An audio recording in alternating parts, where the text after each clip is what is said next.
Good morning, brothers and sisters, Jesus Light of the World Parish, St. Suzanne's. This is the message for the weekend of February 7th. I'll start in French and then I'll go to English. Alors, bonjour tout le monde. Bienvenue. C'est la fin de semaine du 7 février 2021. Et comme d'habitude, j'ai un petit message d'abord de réflexion pour ces jours-ci, la pandémie, et aussi un petit peu d'information. So the theme will be on suffering. That's what we'll be talking about on Sunday. Le mystère de la souffrance.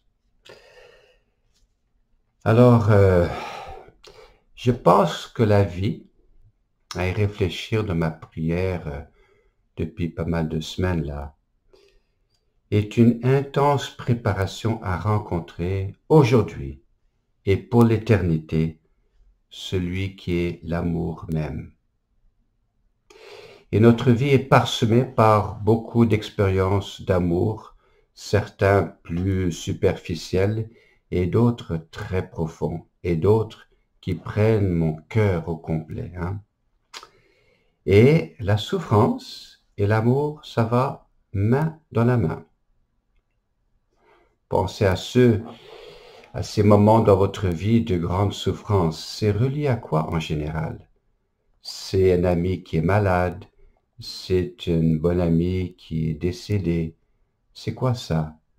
C'est l'amour qui est intensif dans sa perte de celui ou celle qui est proche de mon cœur. Alors, si on risque d'aimer, c'est que la souffrance va avec. C'est le compagnon de l'amour, la souffrance. Et on pourrait dire que la vie est une intensification de ce mystère jusqu'à ce que la rencontre de Dieu se fait éternellement. Bon, je vous donne un exemple. Quand vous êtes né, vous êtes né en quelle année? Quand vous êtes né, vous avez combien d'amis quand vous êtes né? Quand vous êtes sorti du sein de maman, vous avez combien d'amis?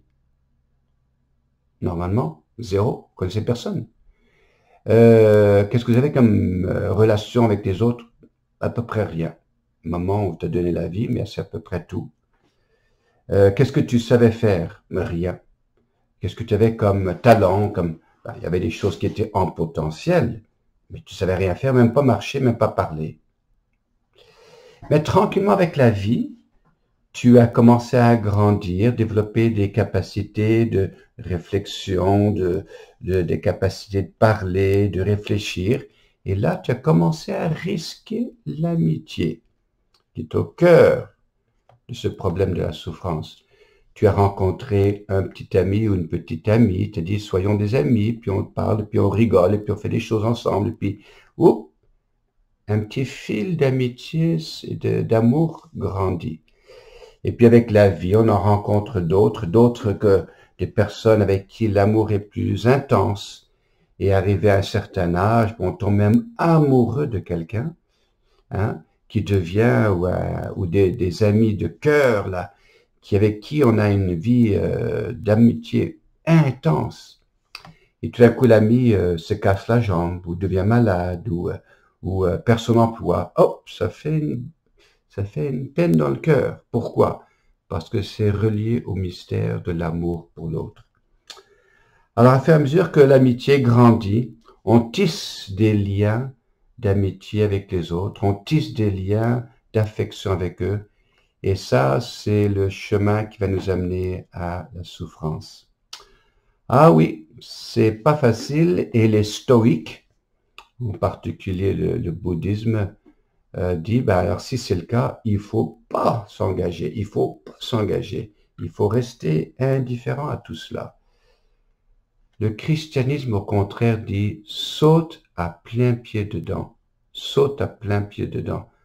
donne-toi pleinement à cette amitié, sachant que la souffrance fait partie de cela, et ça nous aidera à grandir de la maturité humaine.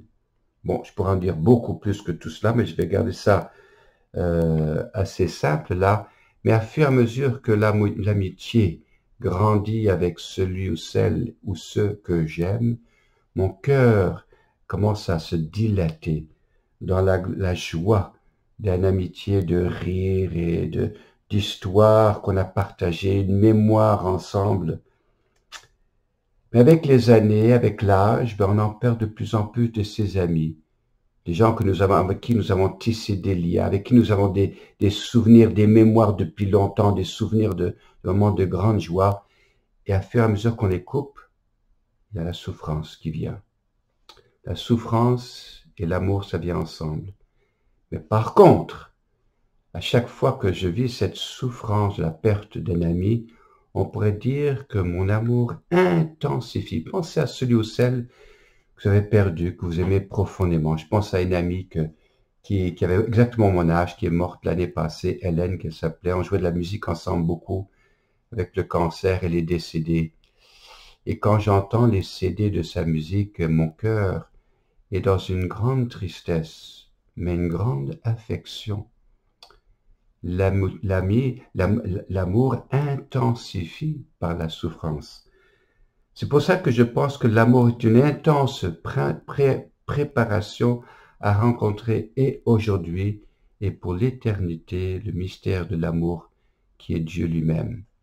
Et Dieu veut qu'à travers le mystère de notre cheminement, notre voyage de la vie, on fasse l'expérience de sa nature qui est l'amour. Et ça se fait par les amitiés et par la souffrance.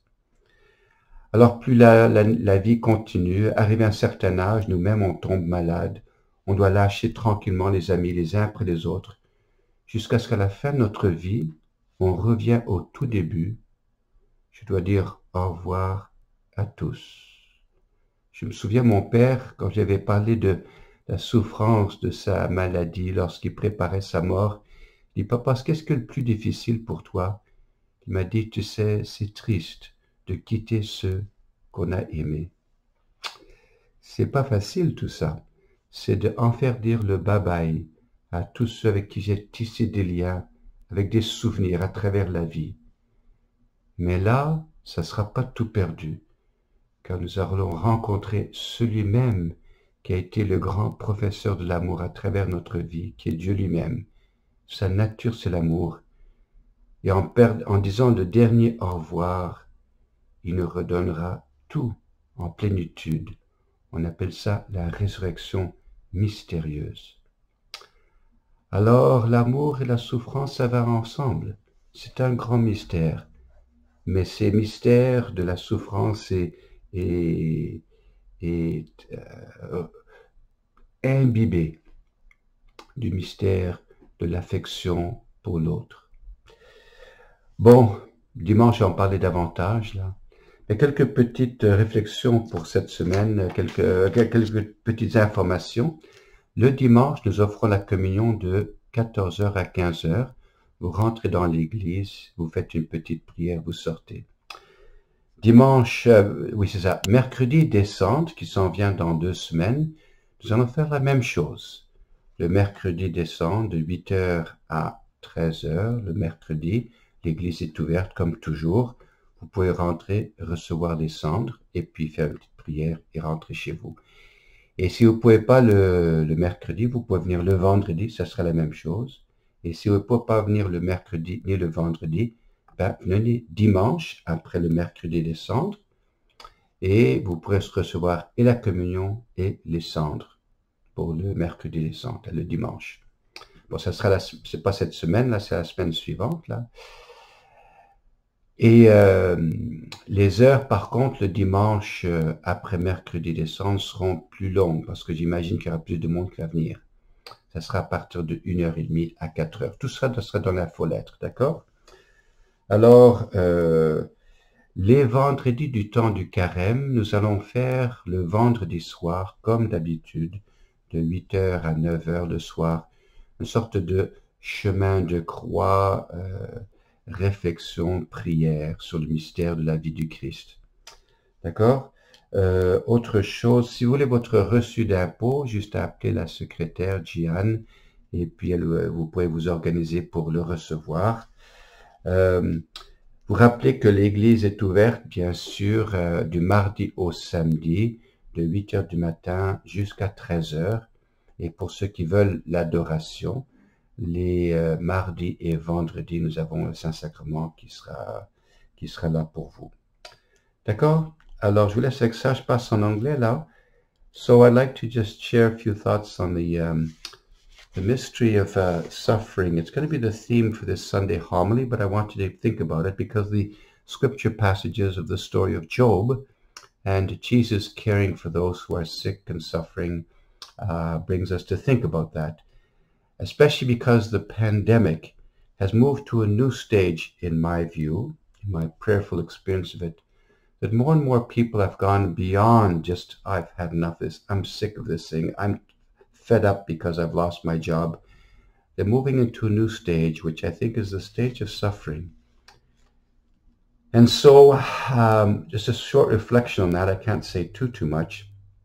But you know, life is an intense preparation to meet now and in eternity the one who is by nature love itself, agape itself.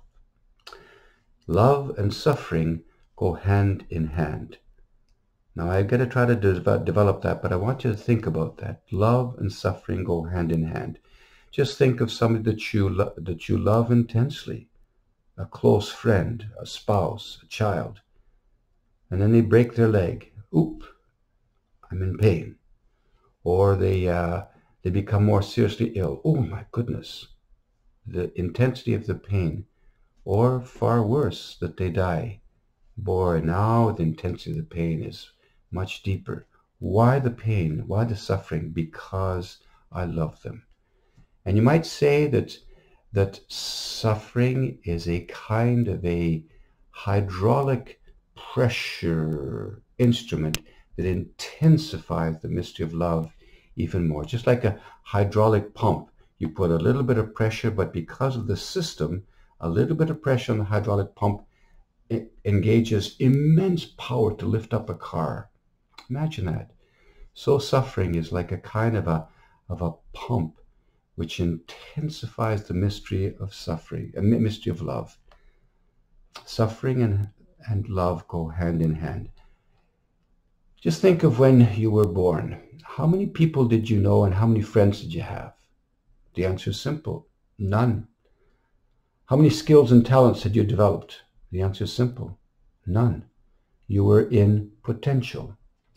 But little by little, as you began to develop skills and learned how to walk and talk, you began to risk to make friendships with people. So you met your first friend, you were 4 and 5 years old, and you began to laugh and do things that children do together. But little threads of friendship were being weaved early on. And then as you got older, the weaves got thicker and thicker of the friendships, more intense as you shared more stuff with your friends, and then you fell in love and got married, or you just have some very close friendships and you share what's really deep in your heart as a human being, and the bonds begin to grow more and more deeply, and we have memories in common and things we can laugh about, and the bond of love deepens all through that. And then the friend becomes sick, or the friend becomes intensely ill. Oh my goodness, and the heart starts to be in suffering and pain.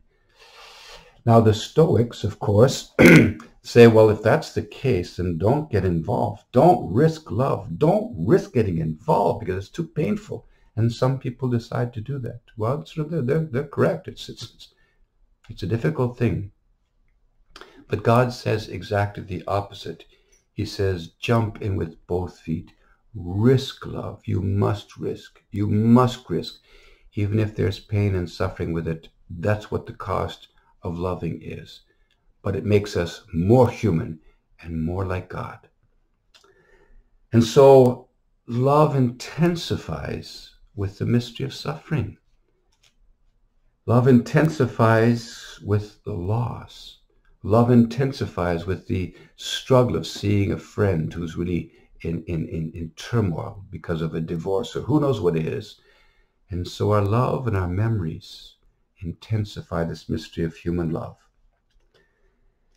And so as we get older, that only gets more intense. And as we get older and older, we lose friends. More and more of our friends die.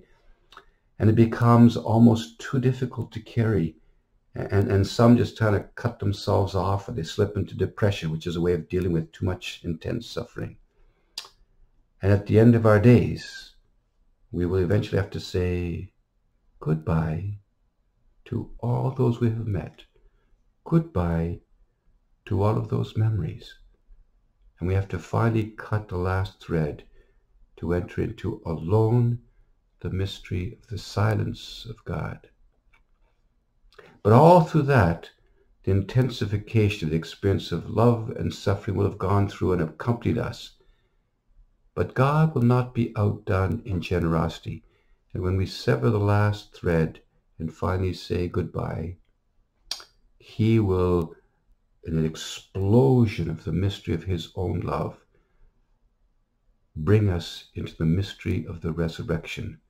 And all those memories and all those friendships will resurrect with us. I could say a lot more about that, but at least I hope it's something you can think about, That yes, suffering is very deeply connected to the mystery of love and agape. But there's only one solution that I want to choose, is to jump in and risk completely, knowing that God is the one who accompanies us through this great mystery, and He does that on the cross. So we'll talk about that more on Sunday at the homily. Just a few bits of information for you parishioners at St. Suzanne's and Jesus Light of the World Parish. We're getting back to giving communion every Sunday from 2 o'clock till 3 o'clock. Just come in the church, receive communion, take some time of prayer, and then you can leave. And of course, you can watch the Mass on YouTube. The following week is Ash Wednesday. And so we'll be offering ashes on Wednesday, of course, from during the open hours of the church, which is from 8 till 1. We'll be offering ashes. Or if you miss it on Wednesday, you can come on Friday from 8 to 1. Or if you miss it Wednesday and Friday of that particular week, then you can come on Sunday. Same thing. At the same time that we give communion, we'll give communion and the ashes as well. Of course, we'll extend the hours because I anticipate more people coming. So we'll be, on that particular Sunday, we'll be from 1:30 to 4 o'clock. But we'll give you more information next week about that. Okay, Fridays during the Lenten season, we'll be giving the Way of the Cross from 8 to 9 on our Friday night live. We'll be doing more of a meditation on 2 stations of the cross at a time. We won't be doing the whole thing every Friday night, but just 2 stations at a time so that in the course of the Lenten season, we can go through them all. If you want your tax receipts, just speak to the secretarial services and they'll provide that for you. Reminder that on Fridays and Tuesdays, the church is open from Tuesday to Saturday from 8 o'clock in the morning till 1. But on Fridays and Tuesdays, we leave the Blessed Sacrament for those who'd like to take some time of worship before the Blessed Sacrament. So the Lord bless you. This pandemic is intensifying the suffering that people are going through. Losses of friends, losses of opportunity to laugh together and go to restaurants together. It's very difficult. But the Lord is with us. And at the heart of the mystery of suffering is the mystery of intensification of agape love in the Lord. So courage. The Lord is with us. May He give you courage.